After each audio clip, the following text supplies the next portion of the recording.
Esse mês, imagens simplesmente assustadoras começaram a circular sobre a seca do rio Amazonas.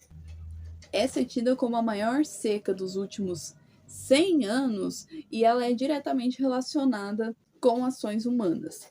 Que ações humanas podem causar um desequilíbrio tão grande na natureza a ponto da gente ver esses desastres um em cima do outro que estão acontecendo no Brasil?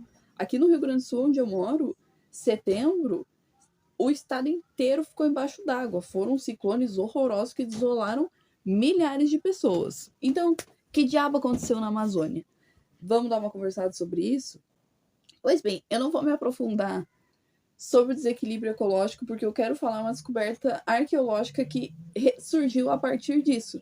Que, né, no negativo sempre surge algum ponto positivo que a gente pode se pegar. Pois bem, o último governo teve uma estratégia de expansão do agronegócio absurda. Houve facilitação de garimpo ilegal, houve facilitação de invasão de terra indígena, que é uma verdadeira guerra civil que ocorre no Brasil, é tentar invadir as terras indígenas, assim como tentou passar um marco temporal, que roubaria muita terra indígena.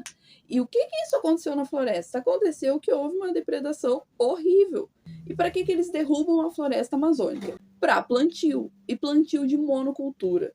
Qual o perigo da monocultura? Ela empobrece o solo, e sempre, se tu continuar plantando a mesma coisa em um solo, depois de um tempo ele morre, e não tem como salvar ele, a não ser num processo de décadas. Então, a monocultura não só causa esse problema no solo, como causa um desequilíbrio na fauna da região, além de a derrubada das florestas, que já causa uma morte em massa da fauna e da flora.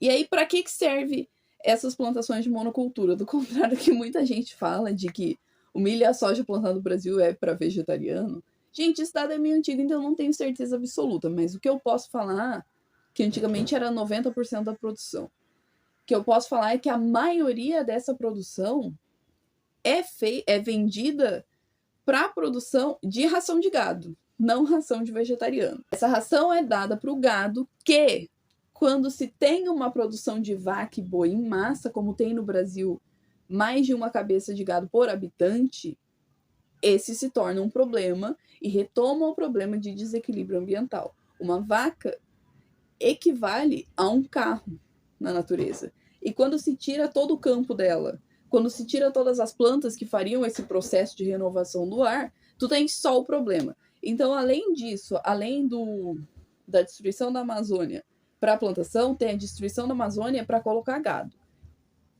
Deu merda. Eu vou dar um exemplo de desequilíbrio ambiental desse tamanho para ficar claro quão grave isso foi e por que teve essa consequência tão gigantesca, né?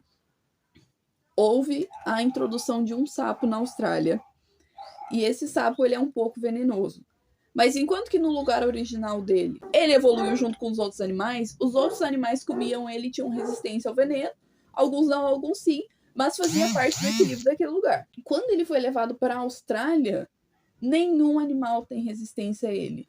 Jacaré não tem resistência a ele, cobra não tem resistência a ele, aves não têm resistência a ele, e pouco a pouco ele mata todos os animais da região que predariam naturalmente um sapo. Assim como aconteceu no Nordeste, a introdução do peixe-leão, que tem esse nome pelo perigo dele. É aquele cheio de espeto, ele é venenoso, além de ser um caçador, se eu não estou enganada, tá, gente? O que acontece? Ele mata toda a fauna da região. Isso é um problema gigantesco que não tem como conter isso, não tem como catar todos os pequenos animais de uma região para consertar. De volta à Amazônia. A Amazônia é uma floresta tropical. E como é que funciona assim, grosso modo? Todas as plantas terrestres perdem água quando os poros de suas folhas se abrem durante a fotossíntese, e essa evaporação puxa a água através de seus caules. Com tanta chuva encharcando o solo nas florestas tropicais, a água é quase ilimitada e, consequentemente, essas árvores podem se dar ao luxo de perder mais água do que outras plantas. Todo esse vapor de água que sobe da floresta alimenta as nuvens carregadas de umidade, enquanto causa uma convecção. Juntos, esses efeitos aceleram a formação da chuva, que cai no solo, é absorvida e começa tudo de novo. Esse ciclo de absorção, evaporação e chuva acontece em todos os lugares onde há plantas. No entanto, um solo superúmido, árvores morrendo de sede e um solzão do clima tropical tornam um ciclo tão rápido na floresta tropical que, ao contrário de outros biomas onde as nuvens podem se formar em um lugar e chover em outro, toda essa água permanece na mesma região. Constantemente está chovendo na Amazônia. Sobe a chuva, cai a chuva, sobe. E esse processo que permite a floresta. Quando tu tira a floresta, tu interrompe o processo da chuva. Dá bosta? Deu bosta na Amazônia. Resumindo, deu merda na Amazônia.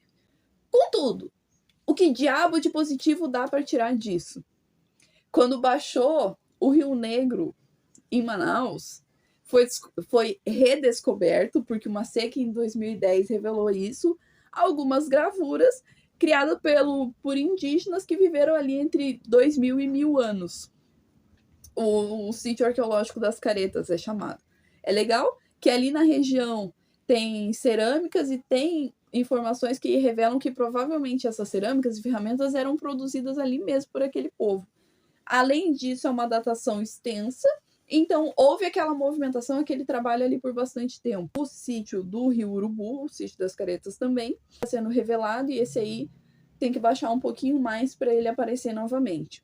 Um problema da novidade, é claro, que esse é um sítio muito depredado, não só pela ação da natureza que destrói as coisas, como por exemplo nesses colossos do Agamenon, que a água fez isso, e é no Egito, um local onde tem muita água, do contrário do que vendem pra gente. Além da natureza ter depredado esse conteúdo, o que também depredou? Pessoas, porque ali é um local onde moram pessoas.